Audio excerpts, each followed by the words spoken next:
কুসুমপুর গ্রামের বাইরে নদীর ধারের একটা বুড়ো বটগাছে এক ডাইনি বাস করত। রাতের বেলা সেই পথ দিয়ে কেউ মাছ নিয়ে গেলে ডাইনি সেই মাছ কেড়ে নিয়ে খেয়ে ফেলত। কিন্তু শুধু মাছ খেতে আর কদিনই বা ভালো লাগে, তাই ডাইনি একদিন ভাবল, মাছ খেতে খেতে অরুচি ধরে গেল, আজ বরং গ্রামে গিয়ে দেখি নতুন কিছু খাবার পাওয়া যায় কিনা। যেই ভাবা সেই কাজ। ডাইনি একটা কালো বিড়ালের রূপ ধরে গ্রামে ঢুকে পড়ল। সেখানে এক কৃষকের বাড়ির পাশ দিয়ে যাওয়ার সময় ডাইনি দেখল সেই বাড়ির উঠোনে অনেকগুলো মুরগি চড়ে বেড়াচ্ছে, আর সেই কৃষক একটা ঝুড়িতে অনেক অনেক মুরগির ডিম কুড়িয়ে রাখছে। মুরগির ডিম দেখে ডাইনির লোভ হলো। মনে মনে সে বলল, মাছ খেয়ে খেয়ে মুখ পচে গেল, আজ এই ডিম খেয়েই মুখ শুদ্ধি করব। এই ভেবে ডিমের দিকে এগিয়ে যেতেই কৃষক তাকে দেখতে পেয়ে সাধারণ বিড়াল মনে করল। এই এই ভাগ ভাগ।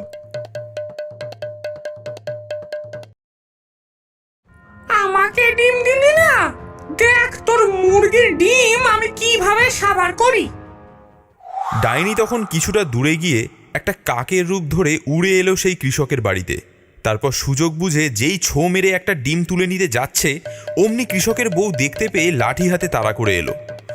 কাজেই কাক সেজেও ডাইনির লাভ হলো না। ব্যর্থ হয়ে ফিরে গিয়ে ডাইনি মনে মনে একটা বুদ্ধি ঠিক করলো। না, কোনোভাবেই সুবিধা করা গেল না, তবে এবারে এমন বুদ্ধি খাটাবো যে কারো সাধ্য নেই আমাকে আটকাবে। সেদিন সন্ধেবেলা কৃষকের মুরগিগুলো যখন নিজেদের ঘরে ফিরে যাচ্ছে, ঠিক তখন সুযোগ বুঝে ডাইনি একটা মুরগির রূপ ধারণ করলো আর কৃষকের মুরগিদের সাথে মিশে মুরগির খাঁচায় ঢুকে পড়ল। কৃষক এই ব্যাপারটা একটুও ধরতে পারল না।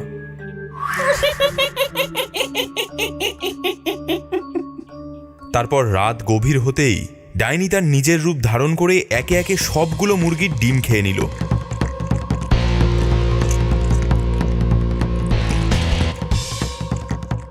তারপর সকাল হতেই আবার মুরগি সেজে খাঁচা থেকে বেরিয়ে গেল। ওদিকে কৃষক রোজকার মতো মুরগির ডিম কুড়োতে গিয়ে অবাক হয়ে দেখল খাঁচার ভেতর একটাও ডিম নেই। সে তখন হতাশ হয়ে মাথায় হাত দিয়ে বসে পড়ল। এই দৃশ্য দেখে মুরগিরূপী ডাইনির খুশি তো আর ধরে না।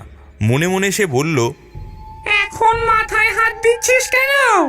সেদিন যখন ডিম চাইলাম তখন কটা ডিম আমায় দিলেই হতো। হায় হায় হায়, আজকে আমার মুরগি একটাও ডিম দেয়নি, এ কি করে হলো গো? কৃষককে মাথায় হাত দিয়ে বসে থাকতে দেখে কৃষকের বউ এগিয়ে এসে জিজ্ঞেস করলো, হ্যাঁ গো, কি হয়েছে? তুমি এভাবে বসে আছো কেন? কি আর বলবো বউ, আজ একটা মুরগিও ডিম পারেনি। সে কি কথা? এমন তো কোনোদিনও হয় না। তাই তো বলছি। আচ্ছা বাপু, মুরগিদের তো কোনো অযত্নও হয়নি, তাহলে ওরা ডিম দেবে না কেন? সেই তো ভেবে পাচ্ছি না। যাই হোক, কটা দিন ওদেরকে খুব ভালো করে আদর যত্ন করি, তাহলে নিশ্চয়ই ডিম দেবে। সেই মতো পরের কয়েকদিন কৃষক আর তার বউ মিলে মুরগিগুলোকে খুব ভালো করে আদর যত্ন করলো, ভালো ভালো খাবার দিল। কিন্তু প্রতিদিনই সন্ধে হতেই ডাইনি আবারও মুরগির বেশ ধরে কৃষকের মুরগির খাঁচায় ঢুকে পড়ে আর সব ডিম খেয়ে নেয়। এভাবে কয়েকদিন কেটে গেলেও কৃষক যখন দেখল একটা মুরগিও ডিম দিচ্ছে না, তখন কৃষক আর তার বউ দুজনেই ভীষণ ভাবনায় পড়ে গেল। মুরগিগুলো তো একদিনও ডিম দিল না গো। আচ্ছা, এমনও তো হতে পারে যে মুরগিরা ডিম ঠিকই দিয়েছিল। তাহলে ডিম দিলে সেই ডিম কোথায় যাবে? যদি রাতের বেলাতে কেউ চুরি করে নিয়ে যায়? হ্যাঁ, তুমি তো ঠিক বলেছ, এমন তো হতেই পারে। কিন্তু তাহলে উপায়? উপায় আর কি, চলো আজ থেকে রাতে তুমি আর আমি দুজনে রাত জেগে পাহারা দেব। দূর থেকে মুরগির বেশধারী ডাইনিটা ওদের কথা শুনে খুব মজা পেল। যত পাহারাই দিস না কেন, আমাকে ধরতে পারবি না। সেদিন থেকে রাতে কৃষক আর তার বউ রাত জেগে মুরগির খাঁচা পাহারা দিতে শুরু করলো। কিন্তু তারা বুঝতেই পারল না যে তাদের মুরগির সাথে একটা ডাইনিও আছে। সেই ডাইনি প্রতিদিনকার মতো মুরগি সেজে অন্য মুরগিদের ডিমগুলো খেয়ে ফেলল।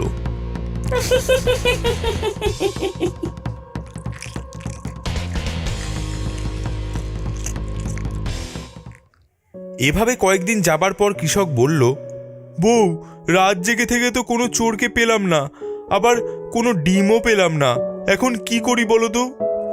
তাই তো দেখছি, আমার কি মনে হয় জানো, কি? এ নিশ্চয়ই কোনো ভুতুরে ব্যাপার। তুমি একবারটি জটাধারী সাধু বাবার কাছে দেখা করে এসো। বউয়ের কথা শুনে কৃষক তখনই গ্রামের সেই সাধু বাবার কাছে গেল। সব শুনে সাধু বাবা জিজ্ঞেস করলো, কবে থেকে মুরগিগুলো ডিম দিচ্ছে না? আগে এই নিয়ে 2 সপ্তাহ হলো। ঠিক করে মনে করে দেখ তো, ডিম দেয়া বন্ধ করার আগে কোনো বিশেষ কিছু হয়েছিল কি না? হ্যাঁ, আগে সাধু বাবা, যেদিন থেকে ডিম দেওয়া বন্ধ হলো সেদিন একটা কালো বিড়াল চুরি করে ডিম খেতে এসেছিল। আমি দেখতে পেয়ে তাকে তাড়িয়ে দিয়েছিলাম। আচ্ছা, সব বুঝতে পেরেছি। যা ভেবেছিলাম ঠিক তাই। কি বুঝতে পেরেছেন সাধু বাবা? সেদিন যে বিড়ালটাকে তাড়িয়ে দিয়েছিলি, সে আসলে বিড়াল ছিল না। তবে? সে নির্ঘাত কোনো ডাইনি ছিল। আর এই ডাইনির নজর পড়েছে তোর মুরগির ডিমের উপর। সেই সব ডিম খেয়ে ফেলছে। সে কি কথা সাধু বাবা? আমি আর আমার বউ মিলে রাত দিন মুরগিগুলোকে চোখে চোখে রাখি। সেই বিড়াল বা ডাইনিকে তো দেখিনি আর। দেখতে পাবিও না। দেখতে পেলে তো বুঝতেই পারতি কি হয়েছে। জানিস তো, ডাইনিরা ছদ্মবেশ ধারণ করতে পারে। ওই ডাইনি ছদ্মবেশে তোর মুরগিদের ভেতরে ঢুকে পড়েছে বলেই মনে হচ্ছে। হ্যাঁ, এখন উপায়? ডাইনিটাকে খুঁজে বের করতে হবে। তারপর তাকে শায়েস্তা করার বুদ্ধি আমার আছে। কিন্তু ডাইনিকে খুঁজে পাবো কি করে? আছে, সে উপায়ও আছে। একটু বস, আমি একটা জিনিস দিচ্ছি। খানিক পর সাধু বাবা ঘরের ভেতর থেকে একটা থলে নিয়ে বেরিয়ে এলো। তারপর সেটা কৃষকের হাতে তুলে দিয়ে তার কানে কানে কিছু কথা শিখিয়ে দিল। সন্ধেবেলা বাড়ি ফিরে আসতেই কৃষকের বউ জিজ্ঞেস করলো, কি গো, সাধু বাবা কিছু বললেন? হ্যাঁ গো, বললেন কাল তিনি আমাদের বাড়িতে অন্ন গ্রহণ করবেন, আর তার জন্য ভালো দেখে 2টো মুরগি রান্না করতে। সে কি, ডিম পাড়া মুরগি সাধু বাবা খেয়ে ফেলবেন? আরে সেটাই তো বললেন সাধু বাবা। বললেন যে মুরগি ডিম পারে না সেগুলোকে পুষে কি লাভ, তার চেয়ে খেয়ে ফেলাই ভালো। মুরগিরূপী ডাইনি দূরের থেকে কৃষক আর তার বউয়ের কথা শুনতে পেয়ে মনে মনে বলল, এ তো ভারী বিপদ হলো দেখছি। শান্তি মতো কটা ডিম খাচ্ছিলাম, সেটাও সাধু বেটার সহ্য হলো না।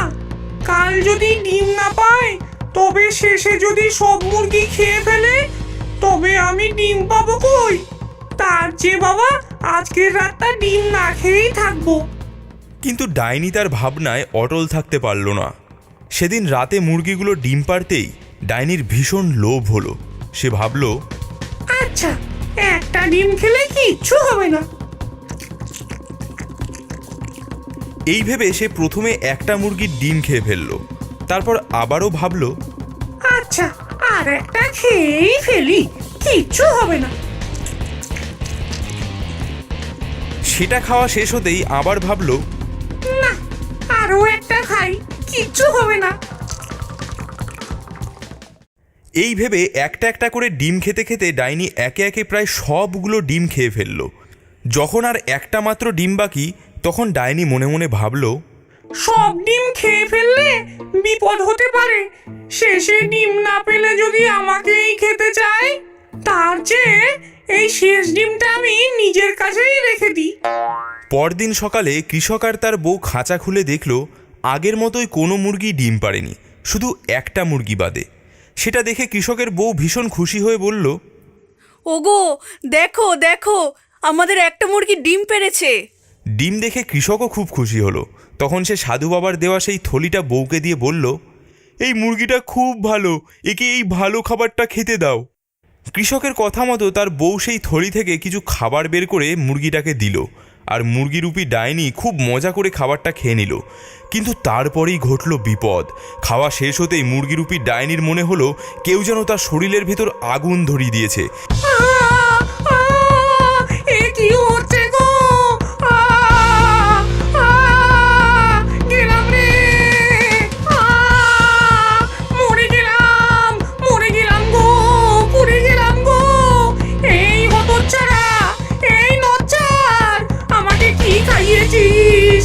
সত্যি করে বল, না হলে তোর ঘাড় মটকে দেব। এমন সময় সেই সাধু বাবা এসে হাজির হলেন কৃষকের বাড়িতে। ওই খাবারের ভিতরে ছিল ধুতরোর বিষ আর খাঁটি রূপোর জল। এতদিন খুব চালাকি করে মুরগি সেজে মুরগির ডিম খেয়েছিস, কিন্তু আর নয়, আজই তোর শেষ দিন। যন্ত্রণায় পুড়ে গেলাম, মরে গেলাম, আমাকে বাঁচা সাধু। আমি এখান থেকে চলে যাব, আর আসবো না।